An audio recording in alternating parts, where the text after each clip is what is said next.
Hey, how's it going, YouTube friends? It's me, Never, your furry guide to the movies and your furry movie maker.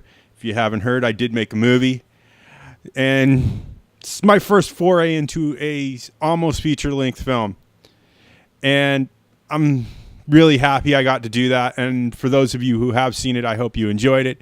For those of you who haven't, please check the links in the description. This thing needs to get out more. The Logan Paul thing needs to be forgotten. My movie needs to be remembered.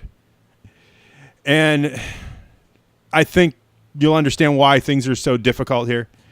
And it's Wednesday again, my dudes. Jimmy is not here. So without further distractions, let's get right into this film.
And today's movie is Ferdinand. It came out December 15th. I'm sorry I'm a little late to the party, but better late than never. These are the jokes. Never going to stop me here. It's a PG movie. It's an hour and 48 minutes. It's an action-adventure comedy. Little light on the comedy, but it has a good story. Just felt like it wasn't the right market for me. You know what I'm saying?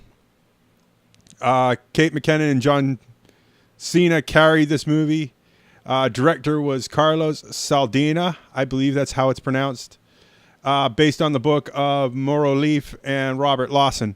There are too many writing credits, and I feel like this is one of those ones where they took a script, they made a film script for it, and then they made a movie, and they kept it cohesive. And the story was cohesive. Little light on the dialogue for me, but, you know, and there was a few things that needed to be cut down.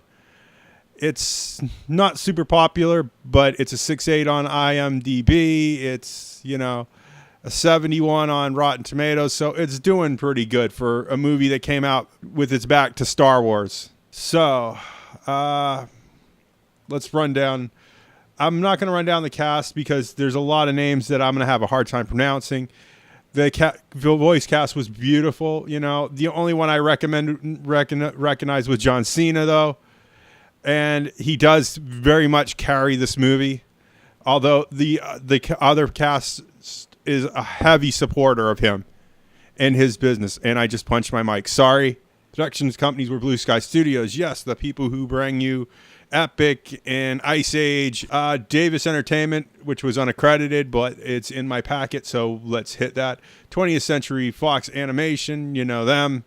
20th Century Fox was our distributor here in the good old United States of America. America! Huh! Yep. Don't want to get too deep into that. Too many politics going on, not enough stuff. Special effects was Cool House Studios. I don't know these guys, but they assumedly did a very good job for a feature-length film of this length. Really well done. Bravo, gentlemen.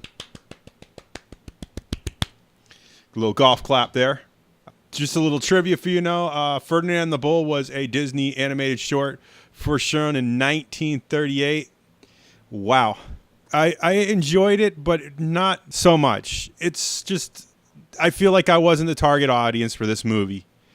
And, you know, it's great for a rainy day, especially today, because if you heard, the weather's getting really bad, and being indoors and warm is a must. So Yeah. It's a decent movie. I just don't feel like there's a lot I can elaborate on. There's some good jokes, you know, some gross stuff too that I feel like, oh, it's a kid's movie, but they don't want to talk about poo, so they're going to talk about barf, you know? And that's the way I feel. It's good, but it's not great, you know? I was looking for something a little more from these guys. You know, the trailers were really good. And I got really excited because the trailer is so good, but then everything else is so meh. You know, all the good stuff was in the trailers again. And I hate when movies do that, you know? It gets frustrating because you want to be a good reviewer, but then you see a trailer, you see another trailer, you see another trailer, and all the good stuff is in the trailer. And then you watch the movie, and it's like all the good stuff is like 6 seconds. And it's like, and then there's too much exposition, and then too many slow parts, and you feel like they tried to pad the movie out, which you don't want to do.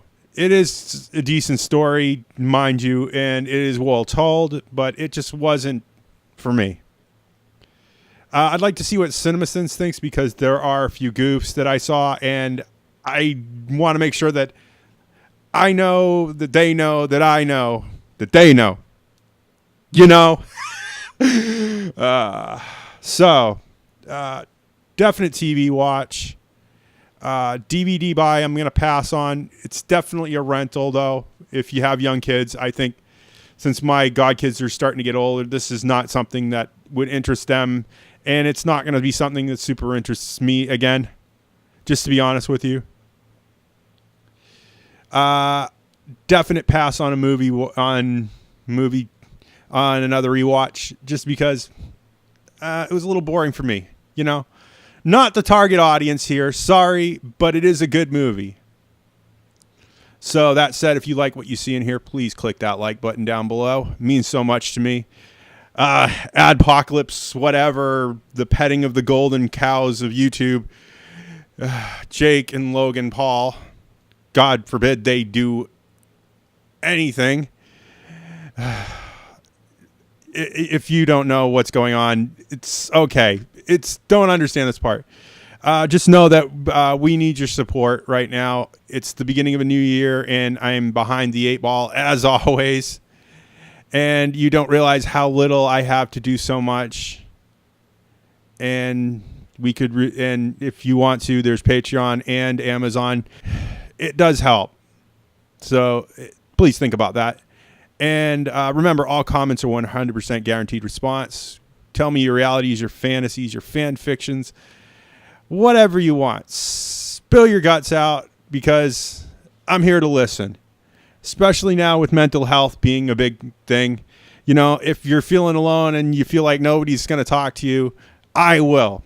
If you like what you see in here, please click that like button down below and that little bell icon. And I will see you all in the next movie review. Bye!